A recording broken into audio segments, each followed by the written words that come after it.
Hi everyone, welcome back to the channel. First things first, I want to address something highly important. As of today, I am going to start referring to the brand as Nike. As long as I can remember, I have been calling Nike, Nike.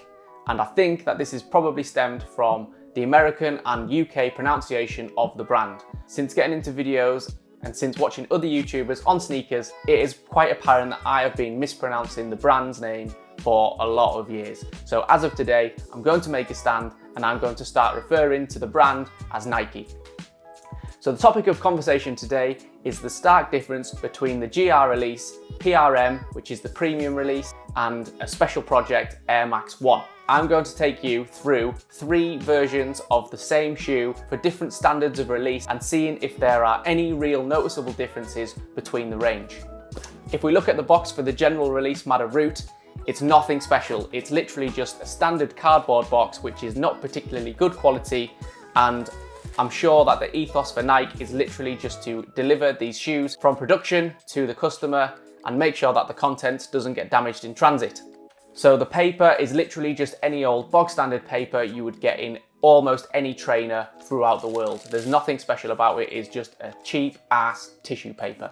The shoe itself is generally good quality. These are 135 quid a pair, and pretty much any Nike retailer could get their hands on this general release type shoe to sell.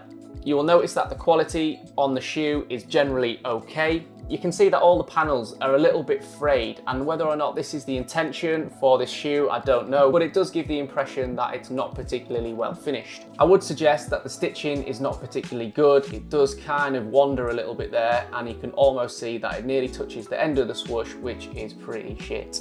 I don't know whether or not that's just me, but that appears a little bit wonky. Let me know in the comments whether you think that's straight or is it just me thinking that is actually on the piss, but I think that is wonky. That's definitely wonky. I've never noticed that before, but that's wonky.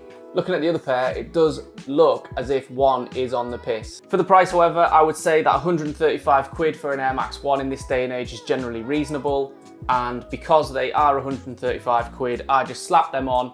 I just generally wear them without care, and if they get damaged or beaten or marked, then I'm not particularly bothered. It is just a general release trainer. I could pick these up for probably under retail, again, if I wanted in a week's time. I guess that's to be expected for a general release trainer. At Nike, you're not really putting too much effort into making sure that the quality control is there.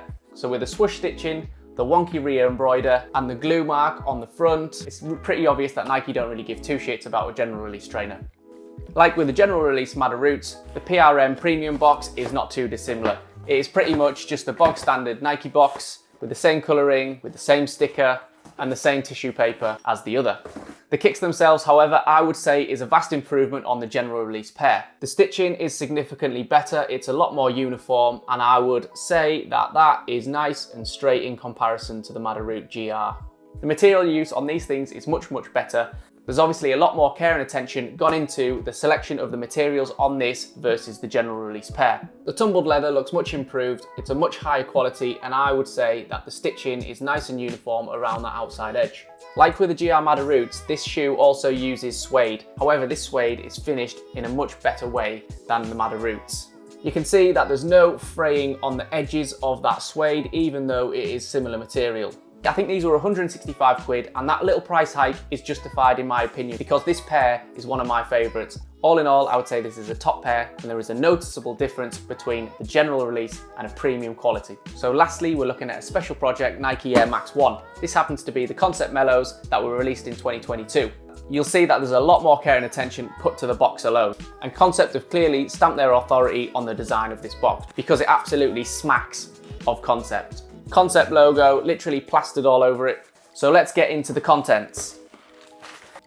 We've got the concept paper which matches the theme of the kicks. So getting into the kicks themselves, these are obviously very wild, and it's not to say that Nike wouldn't go down this route for this design. However, the influences of the collaboration are clearly there to see. This pack in general is unbelievably good, and there's not many Air Max 1 fans that I know who dislike the concept pack. All 3 have had so much care and attention put into them. The details are so good on this pack. I think that the concept Air Max 1s is one of the best packs to release in quite a while. The quality on this shoe is really outrageous. That full swoosh is embroidered. All of the upper panels are dip dyed, and pretty much make the shoe a custom one of one. The Nike Air logo embroider on the rear's got its own little nice touch with the frayed. The hair on cowhide is a really nice little touch. As wild as these kicks are, they just work so well. All of the individual panels are so different, but the theme just smacks you in the face. I can't speak for everyone, but the quality of this pair for me and the other pairs that I have amongst this pack, there is not a stitch out of place, there's not a tiny bit of glue showing. I've not heard of a single quality related issue on the concept pack. Like with most special projects, these kicks come with additional sets of laces. You've got the purple velvet pair, and you've got the generic white standard flat laces. Another nice little touch is the branded plectrum that you get with them, just to add to the further festival going theme. So the price for the special projects is in line with the premium pair. If memory serves, they're around about the 155, 160 mark, the same as the premiums, or there or thereabouts. And even though that there is a collaboration involved in this one, and there's probably been a hell of a lot more design time and thought and heads surrounding the design of this kick, they haven't actually charged any more for this pair than the premium. I wouldn't suggest that the quality was significantly improved from the special projects to the premium, but the price is aligned, which is a good thing because it means that the consumer is paying a maximum of 165 for a special project or a premium. It doesn't matter. So to summarise, the GR at 135, the quality is a little bit iffy in spots. They are readily available. You slap them on your feet and go. Don't care too much about whether or not they get damaged. The PRM at 165 uses better materials, has better quality, the stitching's better, the finishing's better, and generally they look better. It's probably been a little bit more thought gone into the design and material selection of this kick. 165, you do kind of take a little bit more care of them, just sometimes they do command a little bit of a premium. So lastly, the special projects are also 165, have a lot more details, a lot more thought gone into them. Material use is improved, there's pretty much no quality concerns with them. You usually get extra laces, a nicer box, some themed tissue, and more often than not, they command a premium on the grey market. So lastly, thank you for joining me for another video. If you liked anything about this video, and even a tiny little bit, please consider liking and subscribing and helping me to try and grow the channel. Thanks again, and I'll catch you on the next video.